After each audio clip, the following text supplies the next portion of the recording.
I want to tell you, ladies and gentlemen, we're here, another Roland's Recap. We're here. Look at this man beside me. I tell you what, I'm so excited right now. This right here is one of the co-main events. I've got none other than Clay Hantz right here. This man took short order in proclaiming victory in this co-main event. 170 pounds. Before I even get started, let me go ahead and tell you where we're at right now. We're at the XKO number 9. This was a night to remember, and we feel so special here with you, Clay. First of all, congratulations. Thank you very much. I want to go ahead and do a little bit more intro here because this man right here is an awesome piece of machine. He's about to fight for the XKO 170-pound title at 170, and I think we've already found your opponent tonight. I'm all right with that. I think Dallas Fireman. Yes, sir. We salute you Warriors because when you guys climb in the ring, you only bring one thing. That's a game, baby. Right. And tell me about tonight. It was a second round stoppage at 10 seconds. It was an ugly cut. Tell me how that cut got there and at whose hands?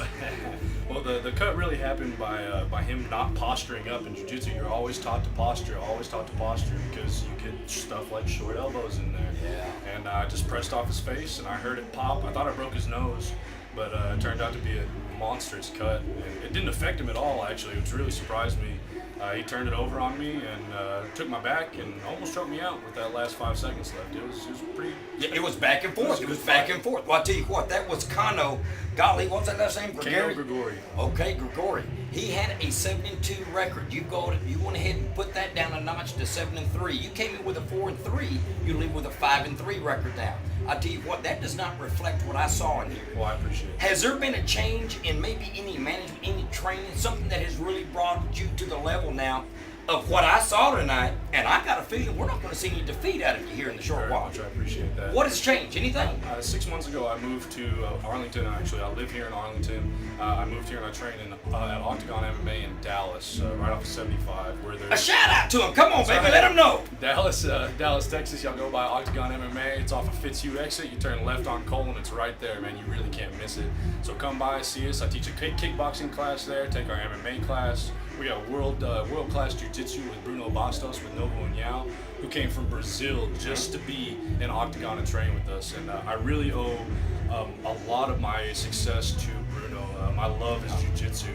And when he came out, Kano, to take me down, I was actually really surprised because that was my game plan. Yeah. He beat me to it.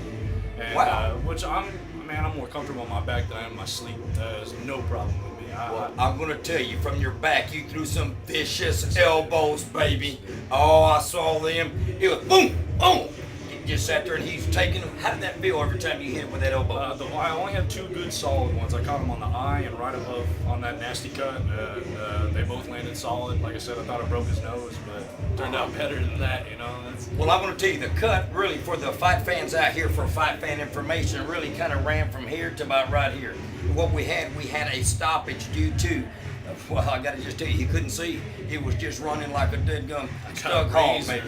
Oh, man. Well, I tell you what, he came in, he was undefeated in XKO acting. Did you know that? Yes, I did. He was undefeated and you stepped into the ring. Did you have sufficient amount of time to prepare for this Oh, bout? absolutely. I don't miss a day of training. I train 7 days a week. Every day, at least 2 hours a day. If I don't get it, I'll go and run in the morning or something like that. So, yeah, I have a great stable of fighters. We had 4 of them on the card tonight. My best friend was Jarrett Jones. He lost in the first round with a vicious left hook on that guy. But Vicious. He lives in Odessa. We were just training together, and I'm trying to move him down here so we can get some of what we got. Okay, Clay, let's go and get off today's event because that's already a chalk of a That's right. win. That's right. Let's go to the next one now. Now we've got the firefighter. He looked good today. He said he had one of his toughest bouts today with the Ox. Tell me what you see in the size up. Tell me what you see. Without giving out the game plan, what you see, what it's going to take to get this fireman and calm down that heat that he has. Well, Mr. Cox has some really good stand-up. He's been training for a long time with Saxon and other stand-up areas.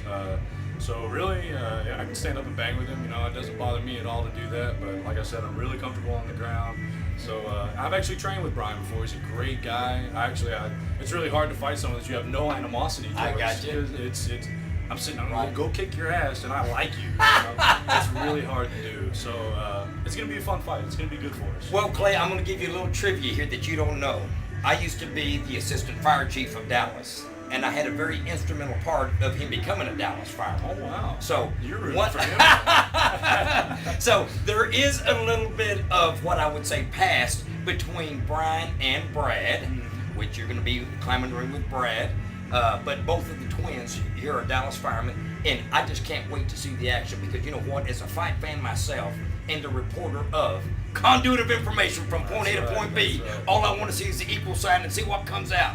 And you know what? I want to see a massive, massive display of what I call beautiful MMA. That's right. I tell you what, as we close right here, I'm going to tell you right now, Octagon MMA over off.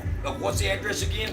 It's I don't know the exact address, but if you're on 75, you can exit Fitzhugh. It's the first left right there. And if you don't see it, baby, you're going to feel the heat because this man out here making noise with his feet, with his hands. And he's very tight-lipped with that lip, so he makes his hands. He's heavy on the hands, light on the words. And I want to tell you, as we come down to the last here, this was an awesome, awesome main event. We thank you so much for the entertainment. We thank you for your time. I know it's past midnight right here, and us fight fans are over here still loving it. I've got a lady back here who's ready to go home, and you know what? I got a lady out there. I tell you what, we're going to bring this to a close right quick. On behalf of www.northtexasfisticuffs.com, it's been a pleasure. We thank XKO for their information, for their fighters, and most importantly, bringing the show. Until next time, Roland's Recap says farewell.